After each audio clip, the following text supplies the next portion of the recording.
근데 오늘은 이 본문 속에서 이 소녀와 혈루증 여인의 공통점 가운데 12에 대해서 한번 살펴보려고 합니다.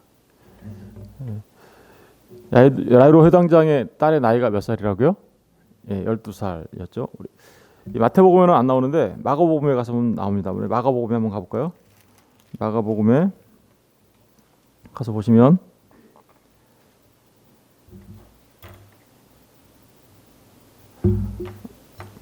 마가복음에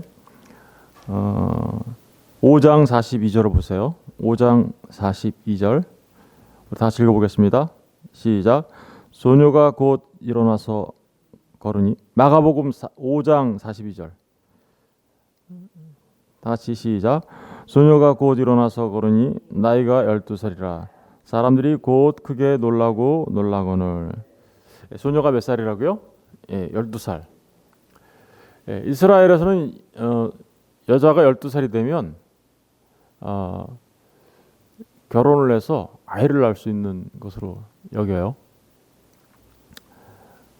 그런데 그 소녀가 이제 죽었다가 오늘 예수님을 만나서 다시 살아나게 된 것이죠.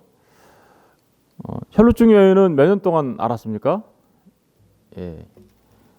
그 앞에 마가복음으로 보면 마가복음 5장 25절 보시면 25절을 다 같이 읽어볼게요. 시작. 12해를 혈루증으로 알아온 한 여자가 있어. 혈루증으로 알았던 여자는 12해 동안 알았습니다. 공통점이 뭐죠? 12입니다. 그래서 오늘은 이 12에 대해서 잠깐 생각하면서 은혜를 나누고자 합니다. 여러분, 성경에는 계속해서 이 12에 대해서 이야기합니다. 우리가 이제 신약 성경에서 쉽게 생각할 수 있는 게 이제 여러분들 다 잘 아시다시피 주님께서 오병이어 기적을 일으키시죠, 그죠?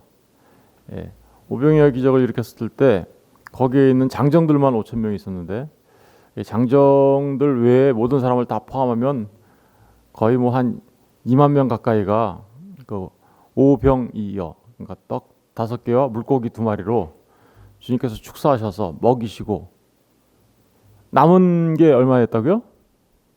12강줄이, 그죠? 12이 남았다라고 얘기해요, 그죠?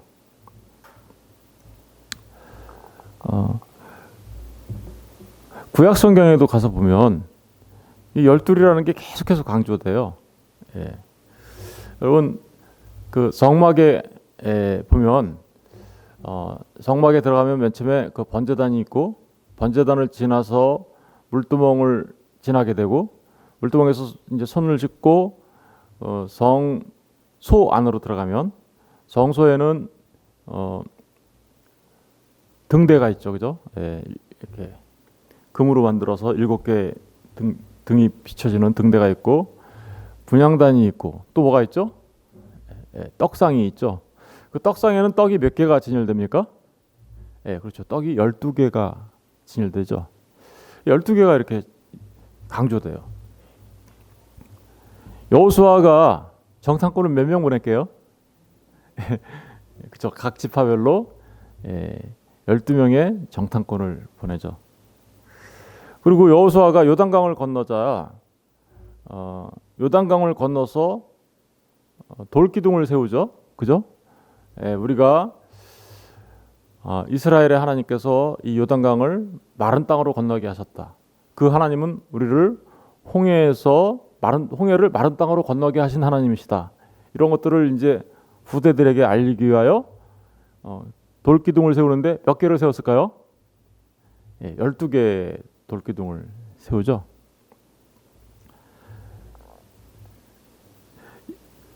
성경에는 끊임없이 이렇게 12이라는 숫자가 나옵니다. 12이라는 숫자가 나오죠. 우리 마태복음에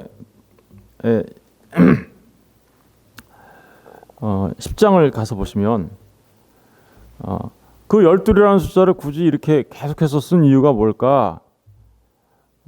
보시면 우리가 살펴보기 위하여 10장 1절을 한번 보세요. 예수께서 그의 12제자를 부르사 몇 명을 부르셨다고요? 제자? 12명. 그러니까 야이로 회당장의 딸 12살, 혈루증 여인이 혈루병으로 고생한 기간이 12년. 그리고 그 뒤에 이어서 12명의 제자를 부르는 기사가 이렇게 이어지고 있어요. 뭘 말하려고 이렇게 하고 있는 걸까요? 그것을 알려면 방금 전에 말씀드렸던 그 12이라는 의미를 우리가 분명하게 알아야 왜 굳이 소녀가 12살이어야 하고 왜 혈루증 여인이 12년이냐며 왜 제자는 12이어야 하는가 이런 것들을 우리가 이제 알 수 있는 거죠. 그래서 12이라는 의미를 지금서부터 하나하나 이렇게 성경에 써있던 아주 중요한 용례들만 굉장히 많이 나오는데요. 다 찾아볼 수는 없고요. 시간 관계상 중요한 용례들만 우리가 찾아보도록 하겠습니다. 먼저 창세기 49장 한번 볼까요? 창세기 49장 28절입니다. 창세기 49장 28절 우리 한 절 읽어보겠습니다. 다 같이 읽어보겠습니다. 시작. 이들은 이스라엘의 12지파라. 이와 같이 그들의 아버지가 그들에게 말하고 그들에게 축복하였으니 곧 그들 각 사람의 분량대로 축복하였더라. 야곱이 죽기 전에 마치 유언처럼 12명의 아들을 축복합니다.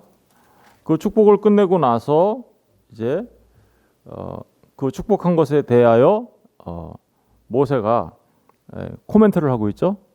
그렇죠? 근데 뭐라고 하고 있나? 이들은 이스라엘의 12지파. 그러니까 12는요. 이스라엘의 12지파. 다시 말하면 이스라엘 하나님이 택하신 하나님의 백성은 12지파로 돼 있어. 이런 얘기하는 거죠. 이와 같이 그들의 아버지가 그들에게 말하고 그들에게 축복하시니 곧 그들 사람의 분량대로 축복하였더라. 그러니까 축복받은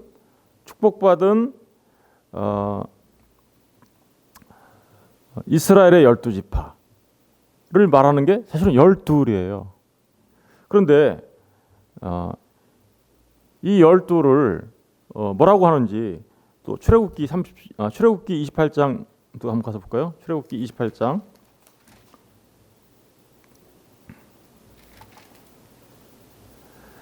출애굽기 28장 15절부터 한번 볼게요.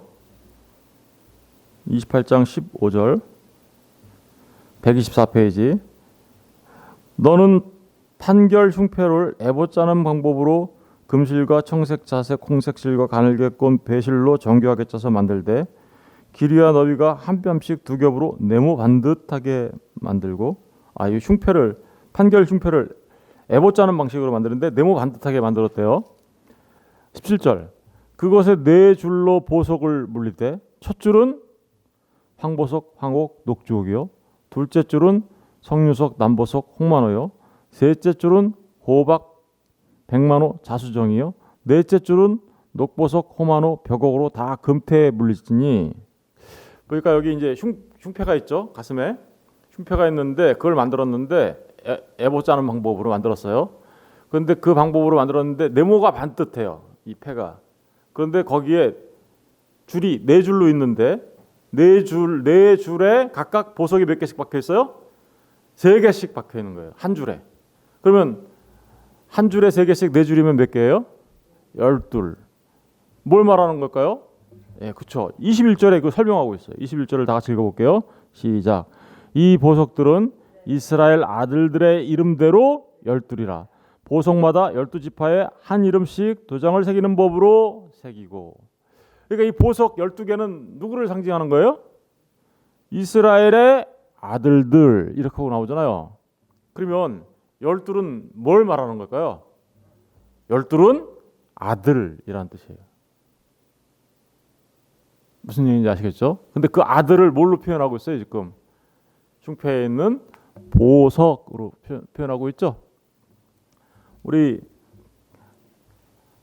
지금 출애굽기 28장 펴 있으니까 39장도 한번 가서 볼게요. 39장도 39장 8절부터 한번 읽어볼게요. 거기도 똑같이 말씀이 나오는데 8절 39장 8절 그가 또 흉표를 정교하게 짜되 에봇과 같은 모양으로 금실과 청색, 작색, 홍색 실과 가늘게 꼰 배실로 하였으니 그것의 길이가 한 뼘, 너비가 한 뼘으로 네모가 반듯하고 두 겹이며 그것에 네 줄 보석을 물렸으니 네 줄 보석이라고 그러죠. 곧 홍보석, 황옥, 녹주옥이 첫 줄이요. 둘째 줄은 석류석, 남보석, 홍만호요. 셋째 줄은 호박, 백만호, 자수정이요. 넷째 줄은 녹보석, 호만호, 벽옥이라. 다 금태에 물렸으니 이 보석들은 이스라엘의 아들들의 이름. 그렇죠? 이 보석이 뭘 말한다고요? 이스라엘의 아들들의 이름. 곧 그들의 이름대로 열두리라. 두 장을 새긴 같이 그 12지파의 이름을 새겼으며. 그러니까 아까는 만들라고 한 거고 이제는 만들었어요. 이런 얘기를 하는 거죠. 여러분 그러니까 12은 아들의 숫자예요. 누구의 아들일까요? 이스라엘의 12지파는 누구예요? 하나님의 백성들이죠. 그 하나님의 백성들이 아들이래요. 누구의 아들? 하나님의 아들들. 하나님의 아들들을 12로 표현하는 거죠. 예. 그 바로 하나님의 아들들이라는 의미가 12에 있어요. 그래서 열왕기 상 18장에 가면 그 엘리야 선지자가 그 아하방과 아세라가 세운 선지자 850명과 이렇게 그죠 갈멜산에서 누가 진짜 신이냐 이러면서 하죠. 그때도 그 엘리야 선지자가 돌을 몇 개 세웁니까? 12개를 세워요. 똑같이. 우리 그때 한번 볼까요? 열왕기상 18장 31절. 열왕기상 18장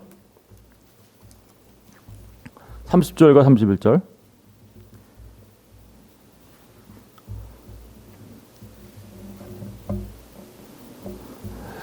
엘리야가 30절이요. 엘리야가 모든 백성을 향하여 18장 30절 이르되 내게로 가까이 오라. 백성이 다 그에게 가까이 가매 그가 무너진 여호와의 제단을 수축하되 야곱의 아들들의 지파의 수요를 따라 엘리야가 돌 12개를 취하니 이 야곱은 옛적에 여호와의 말씀이 임하여 이르시기를 내 이름을 이스라엘이라 하리라 하신 자더라. 그러니까 이 12은 하나님의 아들들을 나타내며 하나님의 백성 이스라엘을 나타내는 겁니다. 그런데 우리 구약 성경에서 한 군데만 더 확인해보고 신약으로 넘어갈게요. 에스겔서 43장 16절 가서 보세요. 에스겔서 43장 에스겔서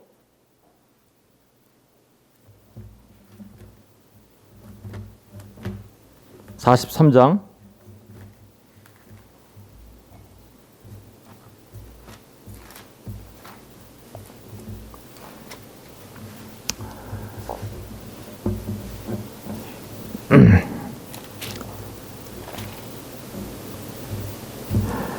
43장 16절을 봐야 되는데요. 16절을 다 같이 한번 읽어볼게요. 시작. 그 번제하는 바닥에 기르는 12척이요 너비도 12척이니 네모 반듯하고. 그러니까 이게 번제단 모양 만드는 거거든요. 근데 번제단 만드는데 이 번제단도 길이가 어떻게 해요? 12척 12척. 그러니까 네모 바닥의 길이가 12척 12척. 그래서 네모가 반듯해요. 그러니까 계속해서 성전의 기병이라든가 아니면 하나님 앞에 세우는 돌이라든가 이런 모든 것들을 전부 다 12로 표현하고 있고 이스라엘의 아들들 숫자를 12로 계속해서 표현하고 있어요. 우리 신약에도 이제 가서 확인해 볼게요. 신약 마태복음 19장 28절 한번 볼게요. 마태복음 19장 오늘 좀 많이 찾는데 많이 찾는 이유가 12의 의미를 우리가 분명하게 파악하려고 그러는 거죠. 19장 28절. 마태복음 19장 28절.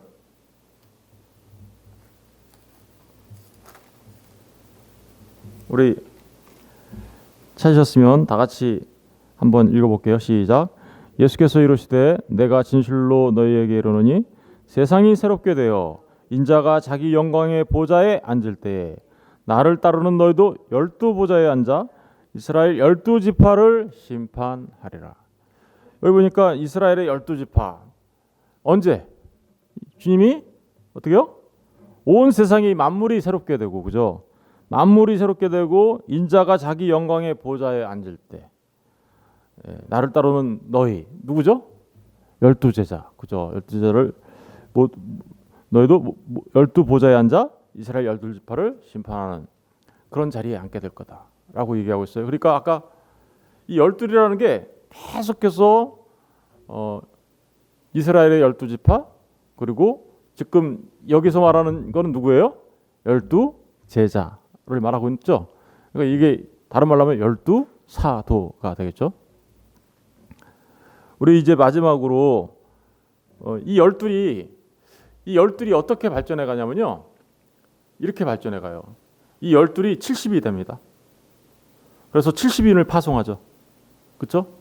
70인을 파송하는데 그 12이 나중에 성령님이 오실 때 몇 명이 있어요?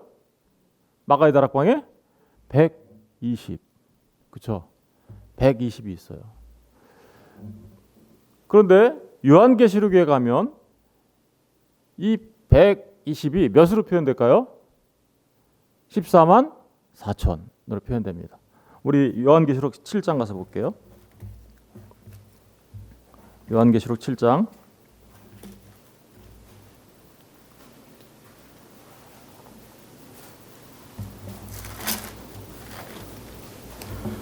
요한계시록 7장을 가서 보시면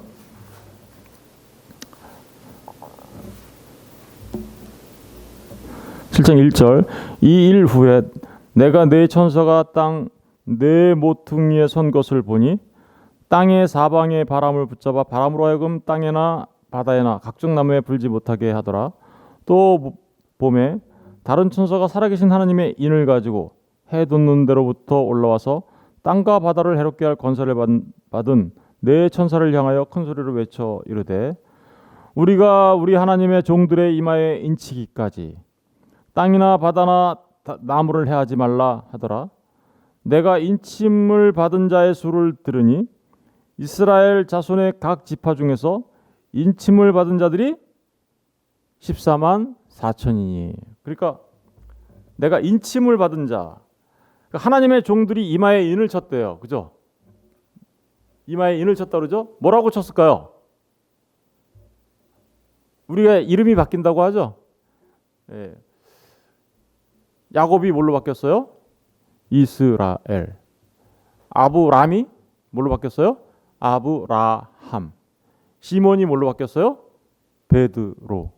이렇게 이름이 바뀌죠? 그렇게 이름이 바뀌었는데 사실은 그 이름들은 다 뭘 말하는 건가요? 예수, 그죠?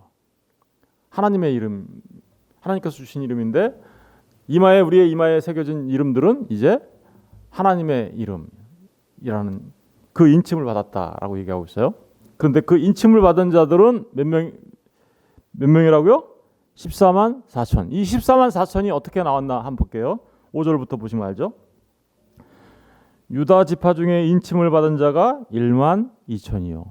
루벤 지파 중에 1만 2천이요. 갓 지파 중에 1만 2천이요. 아셀 지파 중에 1만 2천이요. 납달리 지파 중에 1만 2천이요. 므낫세 지파 중에 1만 2천이요. 시므온 지파 중에 1만 2천이요. 레위 지파 중에 1만 2천이요. 이사갈 지파 중에 1만 2천이요. 스불론 지파 중에 1만 2천이요. 요셉 지파 중에 1만 2천이요. 베냐민 지파 중에 인침을 받은 자가 1만 2천이라. 여러분 이렇게 1만 2천이라고 하죠. 각 지파가. 그럼 각 지파가 몇 개의 지파였어요? 12. 12 곱하기 1만 2천 몇이에요? 14만 4천. 14만 4천은 뭘 말하는 거예요? 그러니까 이스라엘의 12지파. 이스라엘의 12지파를 그게 신학에 오면 뭘로 표현되는 거예요? 12사도. 12 사도를 통해서 탄생하게 될 하나님의 백성들. 다시 말하면 교회 성도들을 말하는 거죠. 이 14만 4천이란 말은 그러니까 14만 4천 명만 하나님 나라의 백성이야 이런 의미가 아니라, 그렇죠? 14만 4천이 의미하는 바는 바로 예수 그리스도를 믿고, 그렇죠? 이마에 하나님의 이름이 새겨져서 인침을 받은 하나님의 백성들. 다시 말하면 예수님의 제자된 사람들을 말하는 것이죠. 아까 우리 구약에서 확인했듯이 하나님의 아들들 말하는 거예요. 하나님의 아들들은 누구예요? 영접하는 자, 곧 그 이름을 믿는 자에게는 하나님의 자녀가 되는 권세를 주셨으니, 그들은 사람의 혈통이나 육정이나 뜻으로 된 것이 아니고 뭘로 돼요? 하나님께로부터 난 자들이다. 다시 말하면 주님을 믿고 물과 성령으로 거듭난 하나님의 백성들, 그렇죠? 그 사람들 말하는 거예요. 하나님의 자녀가 되는 권세 받은 사람들, 아들들. 그게 바로 14만 4천이에요. 12이라고. 그들이 12이에요. 우리 요한계시록 14장도 가서 볼게요. 요한계시록 14장. 이마에 무슨 이름이 써 있는지 확인해 봐야 되겠죠? 그렇죠? 인침을 받았다고 하니까 14장 1절 보세요. 1절을 다 같이 읽어볼게요. 또 시작. 또 내가 보니 보라 어린 양이 시온산에 섰고 그와 함께 14만 4천이 서 있는데 그들의 이마에는 어린 양의 이름과 그 아버지의 이름을 쓴 것이 있더라. 아까 이마에 인친다고 그러죠? 근데 여기 이마에 인친 게 결국은 뭐가 쓰인 거예요? 그렇죠? 어린 양의 이름. 누구의 이름이에요? 예수 그리스도. 그리고 그 아버지의 이름을 쓴 것이 있더라. 그러니까 하나님의 이름이 여기에 기록되어 있다라는 거죠. 여러분 인을 쳤는데 이렇게 생각하시면 돼요. 왜 우리 목장 같은 데 가서 보면 이렇게 소와 양과 이런 걸 막 젖소나 이런 것들 막 풀어놓잖아요. 그게 누구 건지 잘 모르잖아요. 막 뒤죽박죽 섞여 있으면. 그러면 어떻게 해요? 주인들이 이건 내 거야. 그러면서 거기다가 어떻게 해요? 소의 엉덩이 같은 데다가 이렇게 인치죠.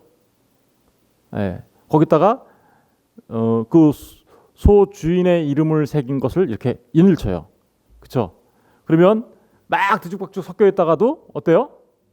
이건 내 거네 이렇게 알 수 있잖아요. 그죠? 바로 그 의미예요. 인쳤다라는 얘기는 하나님의 이름을 여기다 인쳤다는 얘기는 소에다가 내 이름을 인치면 그 소가 내 거라는 뜻이잖아요. 그럼 하나님의 이름이 여기에 인쳐졌다. 그럼 내가 누구 거라는 거예요? 하나님 거라는 얘기예요. 하나님의 아들. 그런데 그 인쳤다라는 얘기는 아주 두 가지. 그러니까 첫 번째는 하나님의 소유가 된 백성이란 뜻이겠죠. 너는 택하신 족속이요 왕 같은 자손이며 하나님의 소유된 백성이란 뜻이에요. 그죠? 두 번째는 그 인쳤다라는 얘기는 그 소를 주인이 어떻게 해요? 먹이고 관리하고 보호하고 그러죠? 바로 그런 보호의 의미가 있는 거예요. 하나님이 우리를 인쳤어. 열둘로. 그러면 너는 내가 반드시 너를 지키고 보호할 거야. 이런 의미가 거기 담겨 있어요. 뿐만 아니라 그 하나님의 이름이 새겨져 있으면 하나님의 그 아들이라는 숫자라고 그랬잖아요. 하나님의 이름이 새겨진 그 아들로서의 지위와 아들로서의 정체성은 결코 흔들리지 않는다. 누가 보장하는 거예요, 이거? 하나님이 보장하시는 거예요. 그러니까 인쳤다는 말 안에는 소유, 보호, 보장 등의 아주 중요한 개념들이 거기 들어가 있는 거예요. 바로 그 열둘로 인하여 14만 4천이 이렇게 탄생되는 것이죠. 그런데 아까 그 열둘이 이 흉패에 새겨진 게 다 뭐라 그랬어요? 12개의 보석으로 표현됐죠. 12개의 보석으로 표현됐죠. 우리 이제 요한계시록 21장도 가서 보겠습니다. 21장.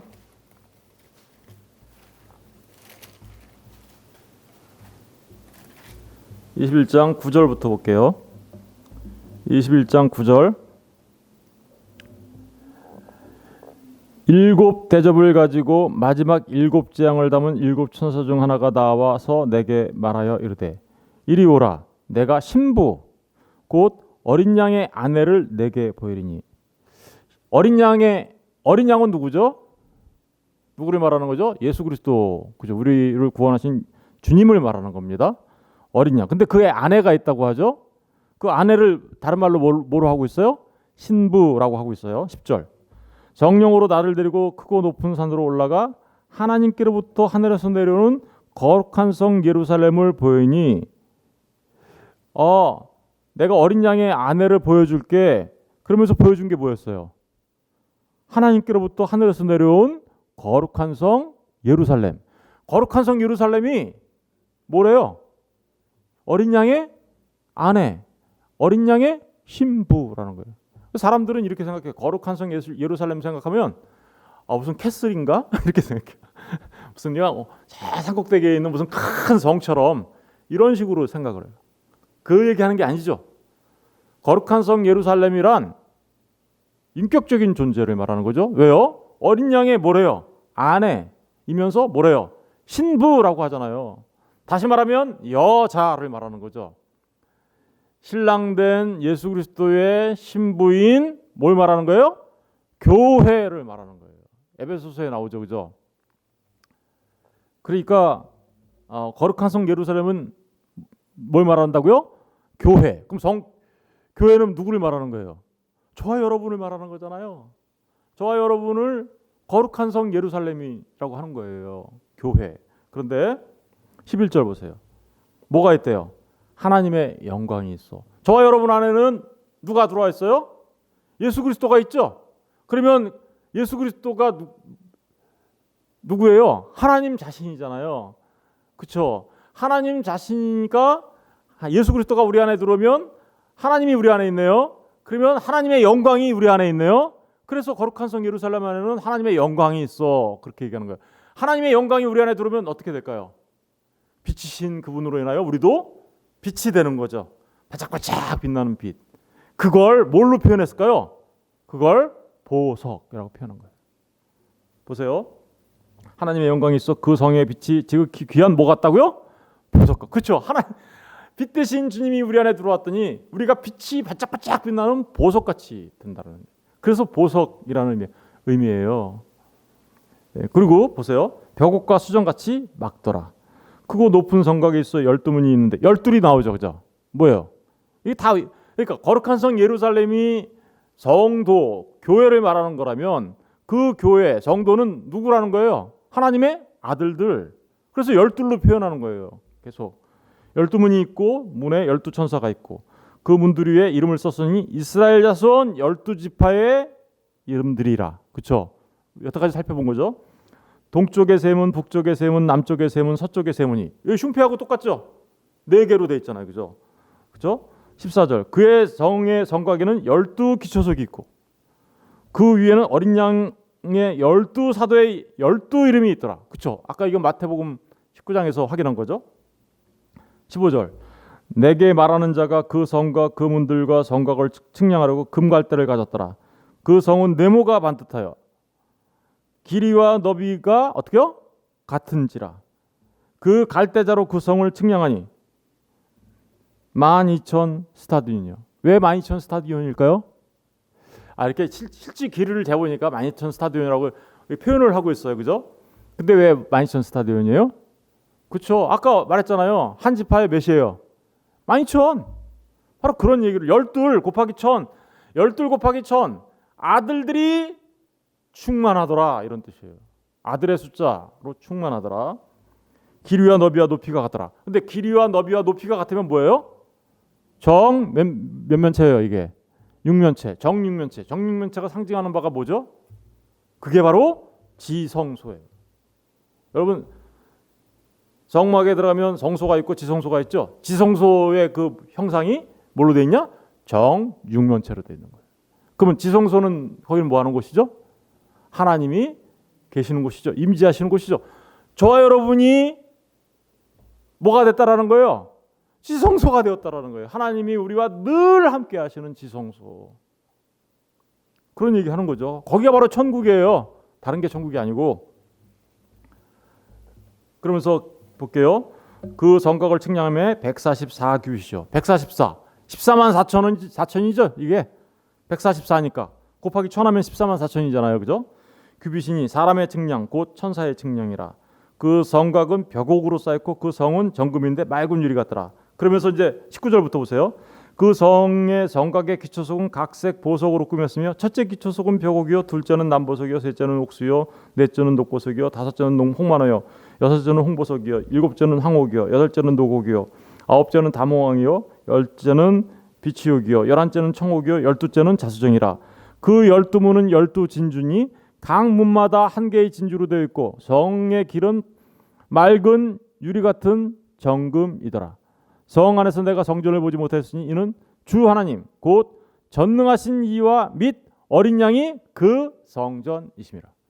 여러분 잘 보세요.